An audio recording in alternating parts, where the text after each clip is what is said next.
Hi friends, ఎలా ఉన్నారండి అందరూ? నేనైతే చాలా బాగున్నాను. ఈరోజు సగ్గుబియ్యంతో ఇంకో వెరైటీ ఐటెంతో మేము ముందుకు వచ్చేసానండి. దీని గురించి తెలుసుకోపోయే ముందు నా ఛానల్ ఫస్ట్ టైం చూస్తున్నట్లయితే సబ్స్క్రైబ్ చేసుకోండి. పక్కనే ఉన్న గంట సింబల్ క్లిక్ చేసినట్లయితే నా నోటిఫికేషన్స్ వెంటనే అందుతాయి.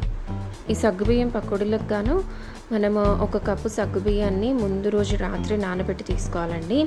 ఒక సగ్గుబియ్యం కప్పుకి ఇంకొక బియ్య పిండి అండి. ఒక కప్పు బియ్య పిండికి ఒక కప్పు సగ్గుబియ్యం, ఒక అరకప్పు పెరుగు, ఒక జీలకర్ర, సరిపడా ఉప్పు, కారం, వీటన్నిటిని మంచిగా కలిసేలాగా మొత్తం పొడిగా ఉన్నప్పుడే కలిపేసుకోండి.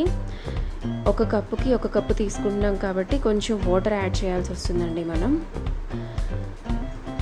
అవసరమైతే కొంచెం నీళ్ళు పోసుకోవాలి.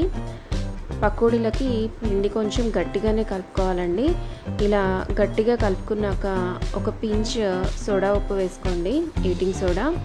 మళ్ళీ ఒక్క సెకండ్ అలా అవసరమైతే ఇంకొంచెం నీళ్ళు పోసుకోండి, ఒక చుక్క పోసుకొని జాగ్రత్తగా కలుపుకోవాలండి. మరీ లూజా అయితే కనుక పకోడీలు రావండి. ఇలా చూపిస్తున్న విధంగా గట్టిగా కలుపుకోండి. ఇలా కలుపుకున్న తర్వాత ఒక 5 నిమిషాలు పక్కన ఉంచేయండి. 5 నిమిషాల తర్వాత చక్కగా బాండీలో కాగుతున్న నూనెలో వీటిని పకోడీల మాదిరి వేసుకుంటే సరిపోతుంది.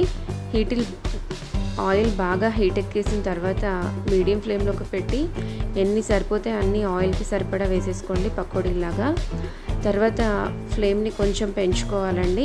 మరీ దీన్ని లోలో మీడియంలో వేయించాల్సిన అవసరం లేదు. చూస్తున్నారు కదా ఎంత చక్కగా వేగాయో సగ్గుబియ్యం పకోడీలు. చాలా అంటే చాలా టేస్టీగా ఉంటాయి.